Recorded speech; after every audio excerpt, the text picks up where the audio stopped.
السلام عليكم. وصفة اليوم هي خبزة الجبن والبطاطس.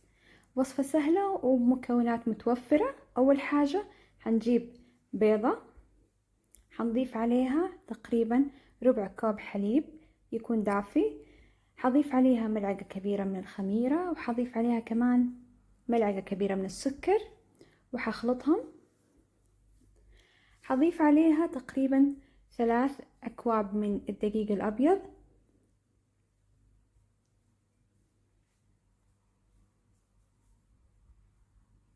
حضيف عليها ملعقة صغيرة من الملح،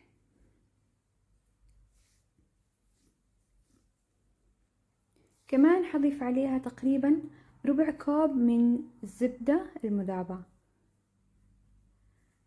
راح أعجن المكونات لما تتكون معايا عجينة متماسكة.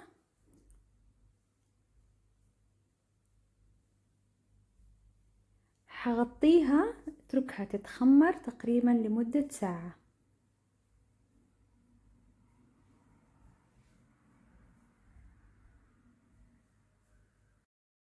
راح أبدأ أجهز الحشوة اللي هي عبارة عن بطاطس مسلوق. أنا أخذت تقريبا هنا حبتين قطعتهم وضفت عليهم موية حارة وأضفت عليها شوية ملح.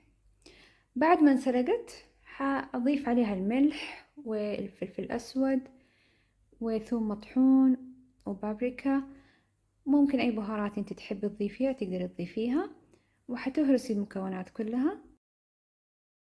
لو كنتي حابة كمان تضيفي عليها بقدونس أو كزبرة أو فلفل أخضر حتعطيها نكهة أحلى.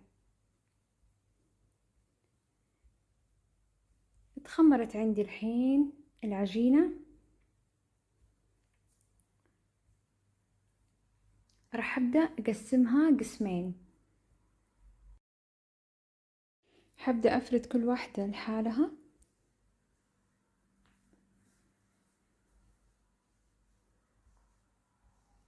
حنقولها على صينية عليها ورقة زبدة، وأبدأ أضيف الحشوة اللي أنا جهزتها.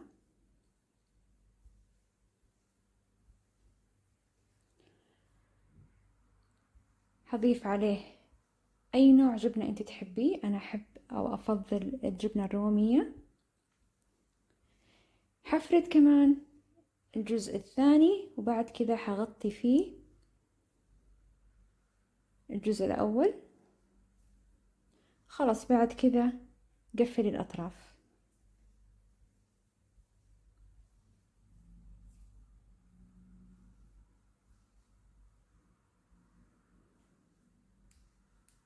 حضيف على الوجه ممكن حبة سودا، سمسم، زي ما انت تحبي.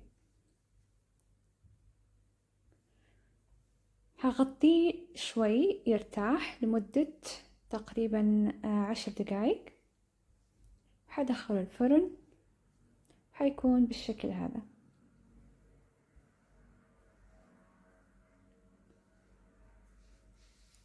كده خلاص وصلنا لنهاية الفيديو. أتمنى وصفة اليوم تكون سهلة وعجبتكم.